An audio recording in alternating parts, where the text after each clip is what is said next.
welcome back to Lockdown Universe, home of the bizarre, peculiar, and unheard of stories of UFO legend and paranormal lore. Welcome back. Happy to be back. Hopefully you guys doing awesome and taking care of yourselves. Welcome back to Paranormal Radio, UFO Radio, and everything else weird and quirky. So, we're back. And coming back with a different perspective, coming back with a different mindset, doing different research, and coming up with some really interesting stuff. There's theories around the world that there are these materialized beings that are created from thought form that have turned into human form. There's a really interesting article that I found, and then additional research that I found through Tibetan Buddhism and other pop culture, including Stranger Things, that has kind of lent veracity, even though Stranger Things is a fictional show. We know that that show is built upon the Montauk experiment and the fact that they were able they were trying to break through to the other side. They were trying to get through to another dimension. They were trying to basically crack through the universe. Basically what CERN is doing with their Large Hadron Collider. So what are we going to talk about today? We're going to talk about thought forms, and we're going to talk about tulpas, Tulpa. And that is a materialized being that typically is seen in human form, and it's pretty terrifying. In all honesty, it's pretty terrifying. So let me pull this up here, and we'll talk about it, because there was an actual experiment performed in a university, where they were able to pull up about 5 different entities that made themselves known in real life. So let's get into it. Okay. Give me one moment here while I'm pulling this up. Hey, quick question for you while we're doing this. Quick question. What would you like to hear on the next podcast? What would you like us to talk about? I'd love to hear your thoughts. I'd love to see what you have to say. Okay. So this particular article comes to us from Phantoms and Monsters again, and they're talking about the experiment that I was referencing earlier, where they had brought about an entity through thought form. A Toronto Society for Psychical Research wanted to see if they could create a ghost or some kind of entity simply by bringing together a group of people. And by doing so, they might be able to create an entity if their thoughts were in the right pattern and in the right path. So they gathered, and as they gathered, guess what happened? They were able to create multiple entities. So the inventor of this study was a Dr. A.R.G. Owen, who led a group of 8 people from the Toronto Society of Psychical Research.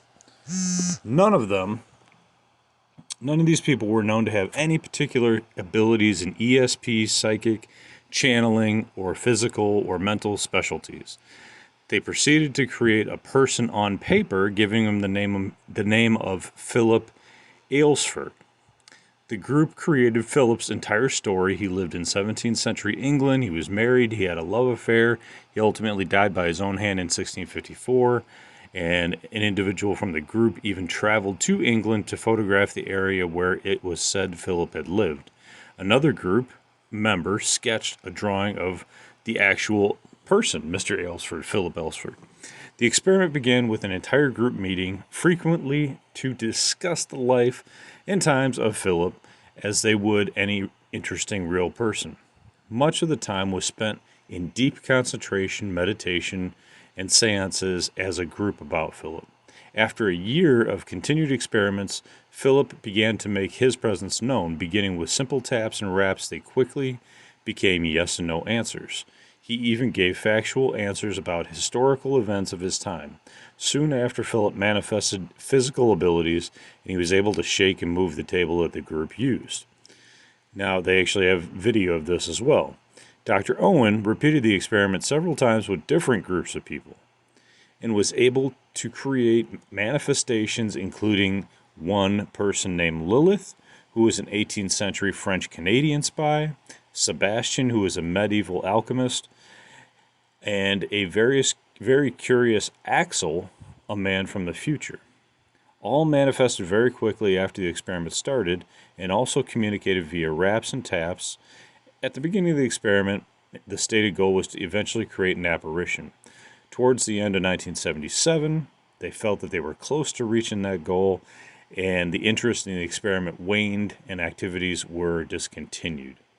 So that was the Philip experiment. There's other experiments as well that I'm going to get into in just a moment. But think about this for just a moment. Anything that you can think of, you can make into reality. All it takes is time and effort, physical effort. You have to physically do something in order to make something move or make something happen, make money, make your grass get mowed, whatever the case is. That's physical movement. But it's charged by your mental thought. So your mental thought is creating the events that happen. Well, what if you thought about something so intensely that you made something physical happen? I'll enlighten you to this. Think about right now. Think about a lemon, the most sour lemon that you can imagine. It might be one of those candy warhead lemons. It might be a real lemon. Imagine squeezing that lemon juice into your mouth, right onto your tongue and around the surfaces of your mouth. And imagine how your mouth is going to react. Your mouth will begin to water. Your mouth will begin to water and continue to water as it tries to neutralize the acid in the lemon. As you can tell, and as what happened to me, is that your mouth began to water as I described that to you. This is how powerful the power of thought really is. Now, that's just a couple seconds of thinking of something. Imagine if you thought about something so deeply that you manifested it into real life. This is possible because they actually did this in the Montauk Project. They had this specially charged chair that had alien technology on it, and when they strapped people in, they were able to physically manifest these huge monsters on the campus of the Montauk base, which was in New York. Now, this is what brought about the end of the base, was the fact that this monster was smashing and demolishing all these buildings around it, and so they actually used gunfire and small arms to take it down. But that's how powerful the idea of thought is. That's how powerful you are as a person, as a species. Let's get into this a little bit deeper. So another experiment that was conducted by a group in Australia was conducted, and it was called the Skippy experiment. The Skippy experiment was the persona of Skippy Cartman, a 14-year-old Australian girl. And because of the results of the previous experiment, and they thought, well, maybe ghosts don't exist and they're just in our minds. Other may say that, it's just our unconscious playing tricks on us, and there's no way to really prove that ghosts exist. Philip was completely fictional, and the spirit world was never contacted. It was simply a psychokinetic anomaly that was manufactured by the collective human consciousness. The only certain conclusion that there's much to our existence that we don't understand that's still yet to be explained. That's basically what they're coming up with. On an interesting note, right, we talk about spiritualism in America and even in Canada and England and Wales as basically religion. But there's spiritualists that they believe have communicated with the spirits of discarnate humans. They believe that they're spirit mediums, humans that are gifted to do this, able to complete their process through seances. And they believe that anyone can become a medium through study and practice, kind of like how anybody could become a psychic warrior or a remote viewer or any one of these capabilities if you put your mind to it. But let me ask you something. What about a tulpa? What about the Tibetan belief system in these different thought form entities, like these huge monsters that they created on the Montauk base with the Montauk chair. These believers in Tibet, in Tibetan Buddhism, believe that a tulpa is a materialized being or thought form in human form that's created through spiritual practice and intense concentration. Modern practitioners who call themselves tulpamancers use the term to refer to a type of willed imaginary friend, which practitioners consider to be sentient and relatively independent. Modern practitioners predominantly consider tulpas to be a psychological rather than a paranormal concept. The idea became an important belief in theosophy. So the concept of the originations of tulpas started off in Buddhist mentality and Buddhist practice and in Tibet, and that the earthly bodies that a Buddha manifests uh, is to teach those who have not attained nirvana. The Western understanding of tulpas was developed by the 20th century European mystical explorers who interpreted the idea independently of Buddhahood. So they, the Europeans come in and they make their own ideas. But these thought forms can be readily seen. They can be readily seen in a variety of methods throughout our life. You create what you believe. If you want to ask a man or a woman out, you can make it happen. You can change your life literally in one day. You can meet the woman or man of your dreams. You can get the job of your dreams. Those are physical outcomes of a mental state of mind. But imagine if you put all of your mental energy into a ethereal entity. You manifest your own fear, or you manifest your own positivity. Yesterday, I was out watering trees and watering the grass, and I was having a great time, and I had my dogs out, and no problems. But I began to fret. I began to fear. I began to worry about something in my life. And I started to worry about it so hard that I was actually having conversations in my mind with other people, like how a situation would play out if I was talking to other people. And I got it to the point where I had feared it so much that I started to profusely sweat, have a panic attack, thought I was having a heart attack, and had moments of derealization and depersonalization, which is where you feel like you're out of your body, or you feel like you're out of reality. And I don't know if it was because I didn't take my heart medicine, or I didn't take anti-anxiety medication, or if I didn't take or if I took a new pill for my stomach acid, which I've taken thousands of times in the past, but I just started taking it again. So I don't know if it was that. I don't know if it was because I had manifested this fear in my mind and just allowed it to like overcome me. And I think that was it. I think that's exactly what happened, was that I manifested this fear. This fear manifested itself over me, and it took me. I took extra medication. I calmed down. I took my shirts off. I got underneath a fan and I got underneath the air conditioning, and I was like, I had to calm myself down for like 20 minutes, like 20 minutes to a half an hour. Just lay there. I was like shaking and everything. I was like, what the hell was that? That doesn't happen to me ever. I'm like, what the hell's going on? So I think I manifested it and I brought it on myself. So we have to be very careful. We have to be very careful about how we respect ourselves, respect our bodies, respect our minds, our respect our being.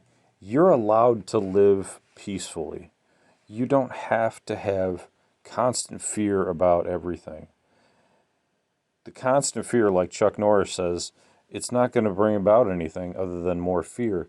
When you think about how to regulate the issue that you're fearing, is how you will be able to manage the fear. Now, is it possible for you to manifest, a ghost in your house? Is it possible for you to manifest a whole bunch of negativity in your life?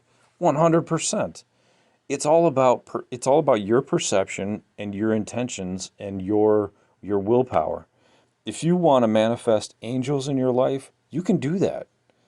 You're also going to become angelic like as well, because you're going to be so focused on doing good or being good or having good around you, at least at the bare minimum, having good around you, having angels around you protecting you, that you will eventually become lighter.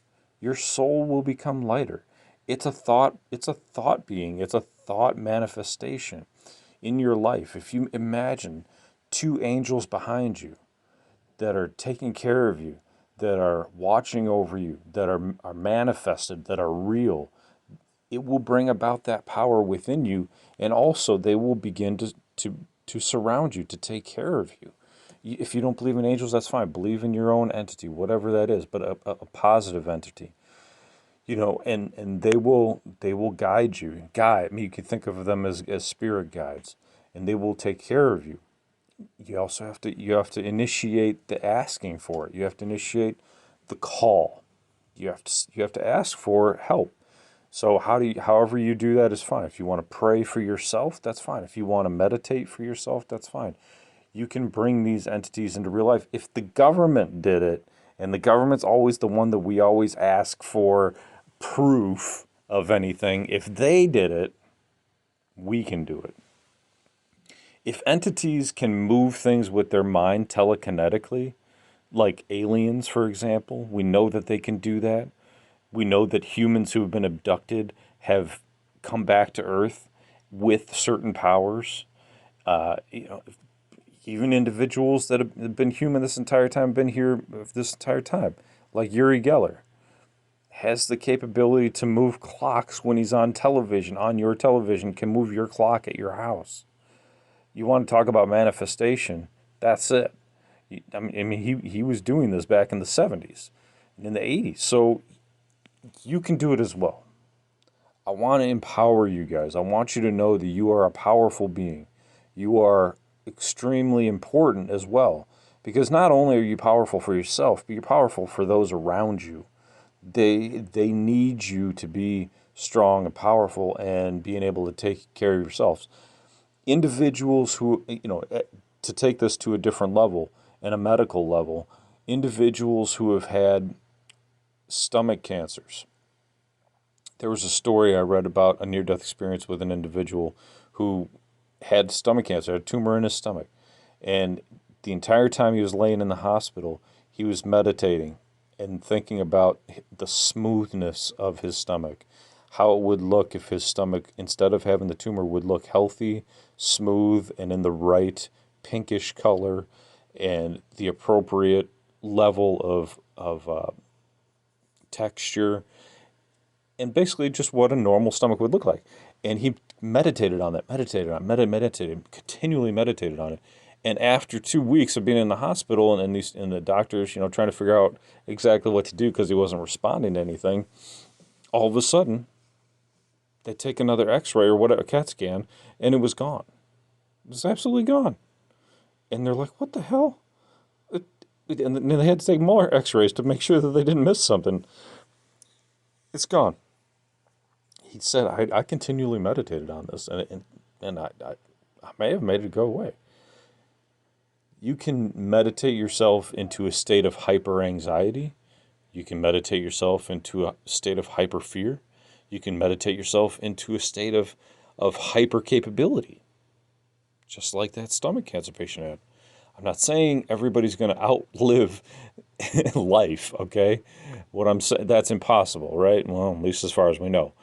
But there's ways to heal yourself. There's ways to create entities in your life. There's ways to create negative entities in your life, positive entities in your life. So try to create positive ones in your life. That's my suggestion for you today. Do some research on these tulpas. Do some research on these mind thought experiments, and do a little research. just about how to even meditate or how to pray or whatever which way you want to go on it. But these thought forms and manifesting mind monsters, like they say here on P&M, manifesting mind monsters is a real thing. And you can manifest a mind angel as well, or a mind spirit guide.